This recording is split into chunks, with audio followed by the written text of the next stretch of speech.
Būkite pasveikinti visi, kurie įsijungėte šią laidą, kurie apsilankote šiame kanale, galbūt atradote jį pirmą kartą. Iš viso širdies mielai kviečiu užsukti dažniau, skaityti Dievo žodį tiek čia, tiek ir asmeniškai savo gyvenime, pažinti šventąjį raštą, kuris yra tikrai gyvas žodis, aktualus žodis mums šiandieną.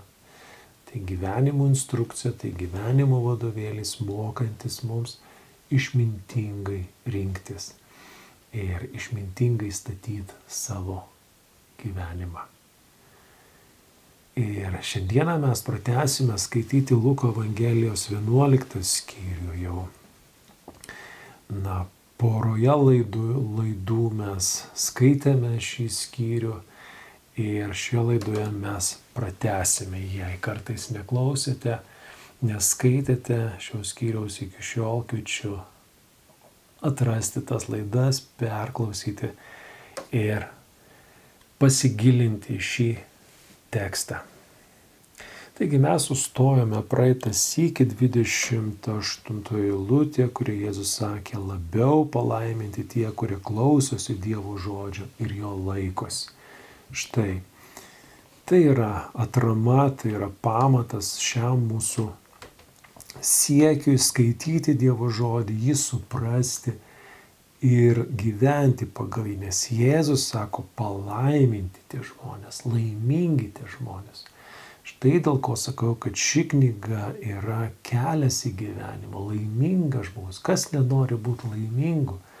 Tačiau kiekvienas mes atrandame savo, kiekvienas savo laimės receptą. Bet Jėzus pasako, kad receptas, laimės receptas yra vienas. Tai yra klausyti Dievo žodžių ir jo laikytis. Štai. Dievo išmintis, štai Dievo patarimas, štai jo atsakymas į mūsų tą egzistencinį klausimą, laimės siekį. Todėl reikia paprasto sprendimo, apsispręsti, imti šią knygą, šventąjį raštą į savo rankas, jį skaityti. Aš suprantu, kad paėmus pirmą sykį gali atrodyti, kad tai visiškai nesuprantama knyga, bet dėl to tam ir egzistuoja, tokia galimybė kaip šit yra viena iš daugelio galimybių, pažinti šventąjį raštą, skaityti, suprasti jį, girdėti jį, aiškinant ir gilinantis į jį. Ir todėl aš tikrai mielai iš viso širdies kviečiu jungtis ir skaityti šventąjį raštą, kad laimės daugėtų mūsų gyvenime. 29 eilutė. Minioms gausėjant, jis, tai yra Jėzus, pradėjo kalbėti, ši karta yra pikta karta. Ji reikalauja ženklo, bet jai nebus duota jokio kito ženklo, kaip tik Jonos ženklas. Jau kiek anksčiau šiame skyriuje 16 eilutėje mes skaitėme, kad kiti mėgindami jį reikalavo ženklo iš dangaus. Kitaip tariant, paliudyk mums kažkokiais antgamtiniais ženklais, kad tu tikrai esi tas, kuo sakaisi esąs. Ir čia Jėzus tokiems žmonėms duoda visgi atsakymą. Jis sako, kad ji, tai yra šita karta, reikalauja ženklo. Jis pavadina tą kartą, kurioje jisai gyvena, pikta karta. Pikta karta. Kuo pasireiškia tas piktumas, mes to matysime toliau, todėl kiek vėliau mes tai aptarsim, bet dabar pasižiūrėkime, kągi reiškia Jonos ženklas. Jis sako, nebus duota kito ženklo, kaip tik Jonos ženklas. Jona tai yra vienas iš Senojo testamento pranašų. Mes turime Senajame testamente Jonos pranašystę arba Jonos knygą. Jis yra viso labo kelių skyrių, trumputė knyga, bet daug pasakanti. Ir Jėzaus būtent pasitelkia tą Jonos istoriją, kai jis galiausiai Jona, pranašas Jona, nepaklausė Dievo, pasuko kitų kelių, nei Dievas iššaukė. Ir Dievas siuntė didelę žuvį, kuri jį prarijo ir atsidūręs galiausiai vandenyno gelmėse žuvies pilve, to banginio ar kažkokios kitos didelės žuvies pilve, galiausiai Jona dūžta, atgailauja ir Dievas paliepia tai žuviai išspjauti Joną į krantą ir tuomet Jona paklūsta Dievo šaukimui ir išpildo jo valią. Bet tame žuvies pilve Jona praleidžia 3 dienas ir 3 naktis.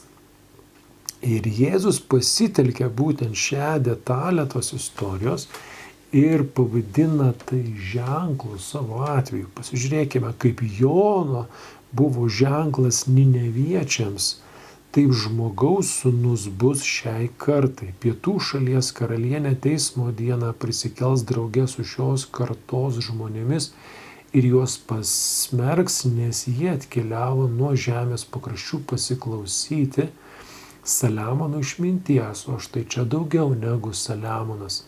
Ninevės gyventojai stos teisme drauge su šita karta ir ją pasmerks, nes jie atsivertė išgirdę Jonos pamokslą, o čia daugiau negu Jona. Taigi mes matome, kad būtent ženklas Nineviečiams buvo ta Jonos istorija. Ir galiausiai Nineviečiai, pagonis, realiai pagonis, išgirdę to pranašo paprastą žinią, kad jei jūs neatgailausite, Ninevės miestas bus sunaikintas. Ir jie priėmė, jie patikėjo. Jie turėjo tiek paprastą ir minkštą širdį, be jokių švedžiojimų, be jokių užkulisių. Buvo kaip tik priešingai nei kad ši karta, su kuria susiduria Jėzus, atviri, palenkimi, minkšti ir jie atgailavo. Ir Dievas atitraukė tą rūstybę ir neišpildė teismo išsakyto Ninevės miestui. Ir todėl Jėzus, kada jis kalba apie Jono ženklą, jis turi omeny tai, kad jis išbus žemės gelmėse 3 dienas ir 3 naktis. Po to, kai jis bus nukryžiuotas, 3 dieną jis prisikels iš numirusių. Panašiai kaip Jona, kuris buvo prarytas žuvies, atsidūrė toje tamsoje, tame pilve. Ir 3 dieną jis buvo išspjautas, jis tarsi prisikėlė naujam gyvenimui. Priešingų atveju jis būtų suvirškintas tos žuvies. Taigi jis prisikėlė naujam gyvenimui ir skelbė Nineviečiams gerą naujieną. Atgailaukite ir išvengsite teismo. Taip ir Jėzus Kristus prisikėlęs, jis ateina pas savo mokinius visų pirma ir sako, ramybė jums. Kaip sako, jis sako, aš siunčiu, savo mokiniams sako, aš siunčiu jūs. Eikite į visą pasaulį ir skelbkite gerą naujieną apie Dievo gailestingumą, apie Dievo išgelbėjimą esantį Jėzaus Kristaus aukoje, tikint jo auką ant kryžiaus. Ir čia mes matome toje kartoje, žydų kartoje, tarp kurių Jėzus yra, tarp jo tėvynainių, ji yra pikta. Kodėl? Todėl, kad ji yra nelanksti, ji yra storžieviška, jo širdis aptukusi, jai reikia ženklų ir vėl naujų ženklų. Ji yra nerangi atsiverti, ji yra akla atpažinti Jėzaus asmenyje Dievo sūnų, Dievo malonės dovaną. Ir čia Jėzus duoda dar kitą pavyzdį, būtent Sabos karalienę, pietų šalies karalienę, kuri išgirdusi, viso labo išgirdo, kažkur tolimoje šalyje išgirdo apie Izraelio karaliaus Saliamono išmintį. Ir jai parūpo savo ausimis išgirsti, savo akimis pamatyti šį žmogų, šį karalių ir ateina su didelėm dovanom. Nukanka didelį atstumą, didelį kelią, ateina pas Saliamoną, pagerbė jį didžiuliam dovanom, brangiom dovanom, ir išgirsta ir įsitikina jo išmintimi. Sako, kad žmonės, kurie kalbėjo apie tai, jie nepasakė net mažos dalies apie to, ką aš pati išvydau. Ir mes matome, kad, o čia sako, ir sako, čia yra daugiau negu Saliamonas, kada Jėzus kalba apie save. Arba kaip Nineviečiams sako, o čia yra daugiau negu Jona. Ši žinia, šis asmuo yra daugiau negu Jona pranašas ar karalius Saliamonas. Ir jeigu Sabos karalienė ir Nineviečiai atpažįsta ir išgirsta Dievo malonę kur kas mažesniuose dalykuose, kur kas mažiau reikšminguose asmenyse, karalius Saliamonė pranašė Jonė, tai juo labiau Jėzui Kristui, Dievo sūnuje, yra aiškiai apreikštas Dievas, Dievo gailestingumas, Dievo malonė, bet jeigu net jame žmonės neįstengia atpažinti, tai rodo, kad jų širdis pikta, jų širdis tamsi. Tai rodo, kad jie sustabarėja ir nerangus savo viduj. Ir Jėzus aiškiai priekaištauja savo kartą ir sako, kad teismo dieną Sabos karalienė bus lengviau, jie ateis ir pasmerks šitą kartą. Ir Ninevės gyventojai stos teisme draugė su šia karta ir ją pasmerks. Kodėl? Pasmerks dėl jos netikėjimo. Ir tai yra gana, tokie rūstūs žodžiai, perspėjantys žodžiai. Šiandieną šie žodžiai turėtų sukelti mumise klausimą, o kaip aš, kaip mano širdis, ar Jėzus galima nepavadinti pikta, ar visgi ta minkšta, atgailaujančia karta, tarp kurių aš esu. Ar Jėzaus išmintis žavi mane, ar aš trokštu pažinti, ar aš atpažįstu jame Dievo sūnų ir malonės dovaną, ar jis man yra niekas, ar jis man yra eilinis, ar man jis yra neįdomus ir nuobodus. Tai yra tie klausimai, į kuriuos svarbu savo atsakyti. Ir vargas mums, jeigu Jėzus mums nieko nereiškia. Vargas mums, nes teismo dieną, kaip Jėzus sako, ateis tie, kurie pažino jame ir pasmerks mus. Mes patirsime pasmerkimą dėl savo nerangumo ir neklusnumo Dievui. Venkime šitą, verčiau ieškokime tikėjimo, ieškokime atgailos, ieškokime santykio su Dievu. Jėzus tęsė 33 eilutė, niekas uždegto žiburio nededa į slėptuvę ar po indu, bet stato jį į žibintuvą, kad įeinantys matytų šviesą. Kūno žiburys yra tavoji akis, todėl jei tavo akis sveika, visas tavo kūnas bus šviesus. O jeigu tavo akis pikta, visas tavo kūnas bus tamsus. Todėl žiūrėk, kad tavoji šviesa nebūtų tamsa. Taigi, jei visas tavo kūnas pilna šviesos ir neturi jokios tamsios dalies, jis bus visas šviesus, lyg žiburio spindulių apšviestas.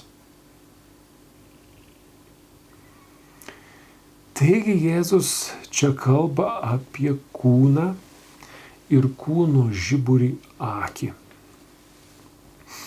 Ir jis pasako tokį mintį, kad jeigu akis, kaip kūno žiburys, yra sveika, visas kūnas yra apšviestas. Ir atvirkščiai, jeigu akis pikta, visas kūnas bus tamsus. Taip iš tikrųjų yra. Pabandykime įsivaizduoti situaciją, kad yra tiršta tamsa, mes nieko nematome. Kaip jaučiasi mūsų kūnas? Jis yra nesaugus. Jis yra, nepaslankus. Jis yra apribotas. Jam tamsu, jis tamsoj. Jis jaučiasi nejaukiai ir nesaugiai. Ir atvirkščiai, ten, kur yra šviesa, ten, kur mūsų akis regi, mes savo kūnu jaučiamės drąsos užtikrinti, mes galime drąsiai žengti žingsnį, didelį žingsnį, mes galime bėgti, mes galime jaustis labai labai komfortiškai toje aplinkoje, kur mūsų akis mato. Ir dabar visą tai galima perkelti būtent į dvasinę sferą. Ir Jėzus sako, jeigu tavo akis sveika, jeigu tavo akis atpažįsta dalykus, jeigu jį įžvelgia dvasinę tiesą, dvasinę tikrovę, tuomet sako, visam tau nuo to bus tik geriau. Visas tavo kūnas bus šviesoj. Tu patirsi tą palaimą. Ir jeigu tavo akis bus pikta, jeigu tavo akis bus netikinti, jeigu tavo akis bus kažkokia pagiežinga, atmetanti, neigianti, netikinti Dievu, tuomet sako, visas tavo kūnas skendės tamsoj. Todėl Jėzus iš tikrųjų čia kreipia mūsų žvilgsnį tai, kad mums dera žiūrėti, kaip mes regime. Todėl sako, žiūrėk, kad tavo šviesa nebūtų tamsa. Žiūrėk, kad tavo akis būtų šviesi, kad tavo akis būtų sveika. Žiūrėk, kad tavo žvilgsnis į gyvenimą, žvilgsnis į Dievą, kuris beldžiasi tavo širdį, jis būtų teigiamas, jis būtų pozityvus, jis būtų atsiliepiantis, lankstus, greitas išgirsti, greitas atsiliepti, atgailauti. Tuomet, sako, visas tavo gyvenimas bus šviesoje. Tuomet tu pasiliksi šviesoje, sako, visas tavo kūnas bus pilnas šviesos. Jis bus visas šviesus lyg žiburio spindulių apšviestas. Bet viskas priklauso nuo žvilgsnio, nuo požiūrio, nuo matymo. Ir melskime, kad Dievas atvertų mūsų akis, kad mes neprasilenktume su Jėzumi, neprasilenktume su tiesa savo gyvenime, bet ją atpažintume ir jos laikytumėmės. Jėzui tebekalbant, vienas fariziejus pasikvietė jį pietų. Įėjęs į vidų, jis atsisėdo prie stalo. Tai matydamas fariziejus stebėjosi, kad jis nenusiplovė rankų prieš valgydamas. O viešpats jam tarė, kaip tik jūs, fariziejai, valote taurės ir dubens išorę, o viduje esate pilni gobšumo ir nedorybės. Neišmanėliai. Argi išorės kūrėjas nesukūrė ir vidaus? Verčiau duokite gailestingumo auką iš to, ką turite, tai viskas bus jums nesutepta. Vargas jums, fariziejus, duodate 10 iš mėtų, rūtų ir kitokių žolelių, o apleidžiate teisingumą ir Dievo meilę. Tai turite daryti ir ano nepalikti.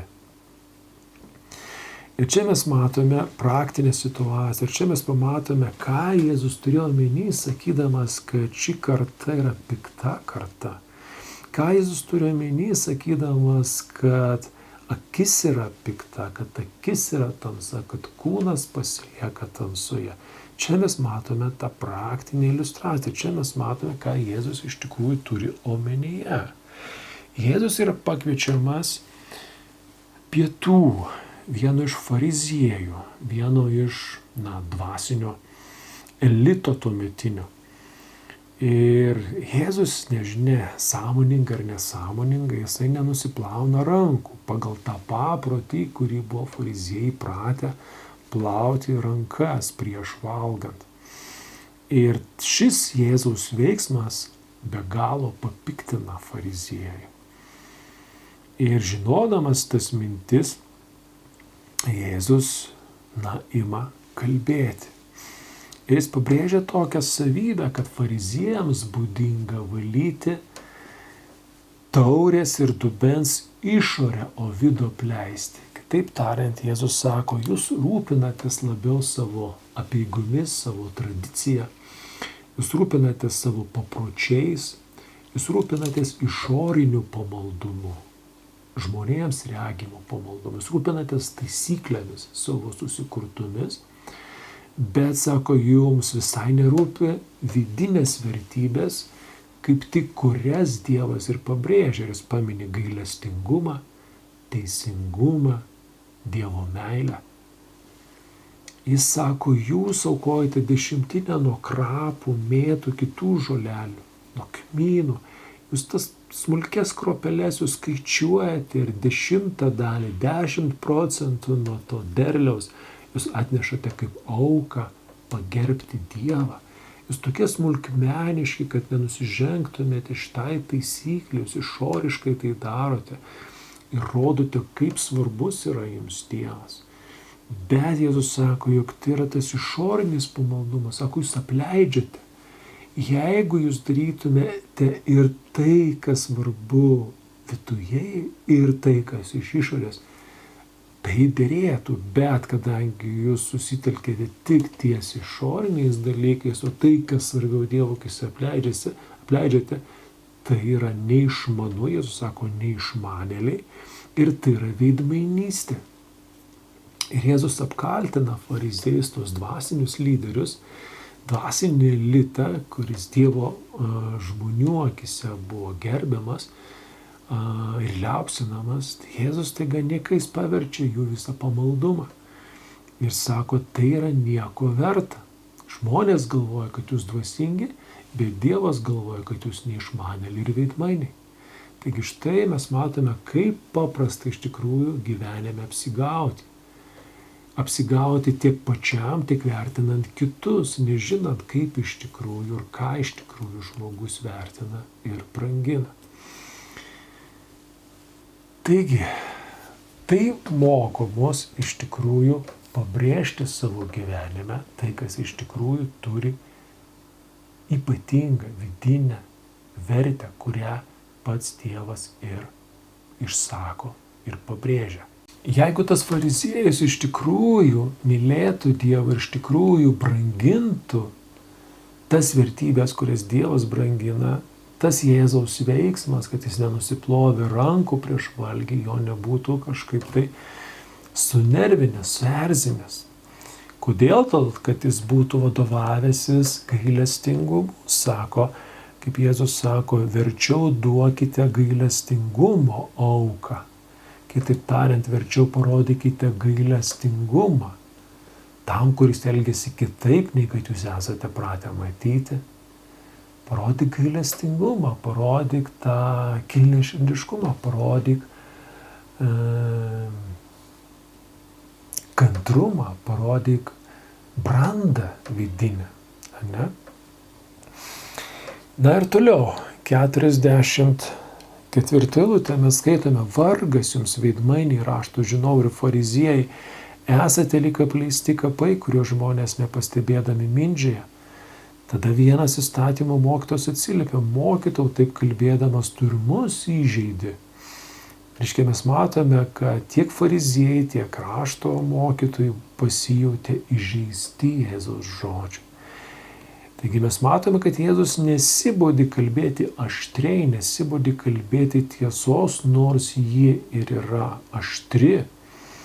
Ir jie atrodo veria žmonių širdis, jie jaučiasi žeistais, bet Jėzus nevengia ir toliau kalbėti tiesos, todėl kad žino, kad tai yra tas skalpelis, kuris geba išoperuoti tuos auglius, ar ne, dvasinius, kuris geba juos išgydyti, išlaisvinti, jei tik jie pripažins klydę. Visa bėda, visa problema yra tame, kad jie nepripažįsta, jie nesileidžia gydomi. Čia yra problema. Jis atsakė, vargas ir jums įstatymo mokytojai, jūs kraunate žmonėms nepakeliamas naštas, o patys tų naštų ne vienu pirštu nepajudinate. Kitaip tariant, jūs mokote žmonės laikytis to ir nuo ir trečio, patys tų dalykų nelabai paisote. Vargas jums, jūs stadote pranašams antkapius, o jūsų tėvai juos žudė. Taigi jūs liudijate, kad pritarėte savo tėvų darbams, jie žudė, o jūs statote jiems antkapius. Štai kaip pasireiškia dievotumas. Jis žudė Dievo pasiuntinius, pranašus, kurie kalbėjo jiems Dievo žodžius, kuriuos jie atstūmė, su kuriais jie susidorojo. Todėl ir Dievo išmintis pasakė, aš siųsiu pas juos pranašų ir apaštalų, o jie vienus nužudys, kitus persekios. kad iš šitos kartos būtų pareikalauta visų pranašų kraujo pralieto nuo pasaulio sutvėrimo, pradedant Abelio krauju ir kraujo Zachario, kuris buvo nužudytas tarp aukuro ir šventyklos. Taip, aš sakau, jog bus pareikalauta jo iš šios kartos. Vargas jums įstatymo mokytojai, jūs paėmėte pažinimo raktą, bet patys nėjote ir einantiems trukdėte. Kasgi tas pažinimo raktas? Jėzus sako, vargas jums įstatymo mokytojai, nes jūs paėmėte pažinimo raktą. Be jokios abejonės tas pažinimo raktas ir buvo įstatymas, arba mums suprantamesnė kalba tariant Dievo žodis, šventasis raštas. Ši knyga yra pažinimo raktas, kad per šią knygą ji tarsi raktas atrakina mums duris į Dievo pažinimą. Tos durys plačiai atsiveria, kada mes skaitom ir gilinamės į šitą knygą ir pažįstame Dievą, jo valią mums žmonėms. Pažįstame jo asmenį, jo santykį mums, jo valią mums, jo ketinimus, jo darbus dėl mūsų, jo planus, jo teismus, jo visą ką. Bet sako, jūs patys nėjote ir einantiems trukdėte. Sako, jūs patys negyvenot pagal šitą žodį, jūs patys neišryškinot tai, kas yra svarbiausia, ir kitiems to neperdavėte. Kai jis jiems tai kalbėjo, rašto žinovai bei fariziejai pradėjo smarkiai jį pulti ir visaip kamantinėti, tikėdamiesi ką nors pagauti iš jo lūpų, kad galėtų jį apkaltinti. Štai mes matome, ne veltui Jėzus sako, kad ši karta yra pikta karta. Ir mes pamatome, kaip tas piktumas pasireiškia. Pats piktumas nebūtų pati didžiausia bėda, pati didžiausia tragedija, jei tie žmonės būtų greiti pripažinti klydę. Nes Jėzus atveria jų klaidą ir jis kviečia atgailai.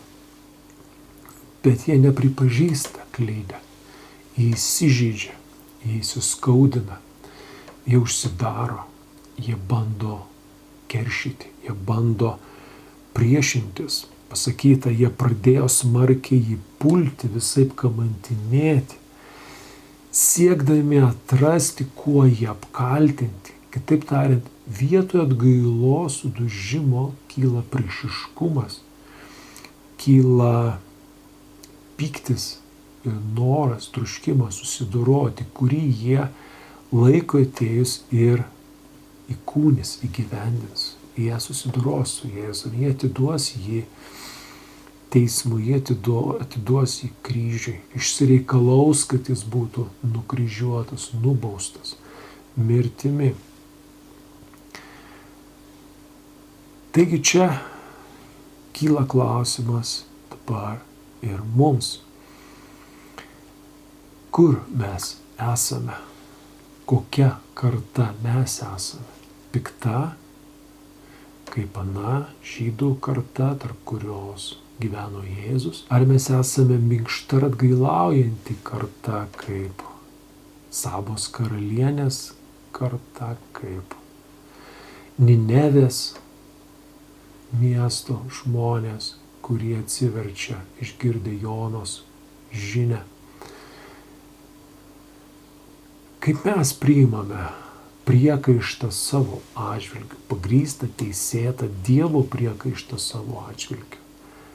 Ar mes įsiklausome, pripažįstam ir gailimės ir keičiamės? Ar mes dar labiau užsirūstinam, įsiskaudinam ir priešinamės? Kviečiu, būkime tos minkštos širdies, nes tai yra šviesios akies sprendimas, šviesios akies kelias, kuris visą kūną apšviečia ir visam kūnui tampa šviesu ir gera. Pasilikime šviesoje, vaduokimės iš tamsos Tamsoje nėra gyvenimo, šviesoje yra gyvenimo apstybė. Ačiū, brangieji, kad buvote kantrus, kad klausėtės, kad pasiliko Dievo žodį. Pasilikime jame ir toliau, nes tai žodis, kuris daro mus laimingais. Sudie.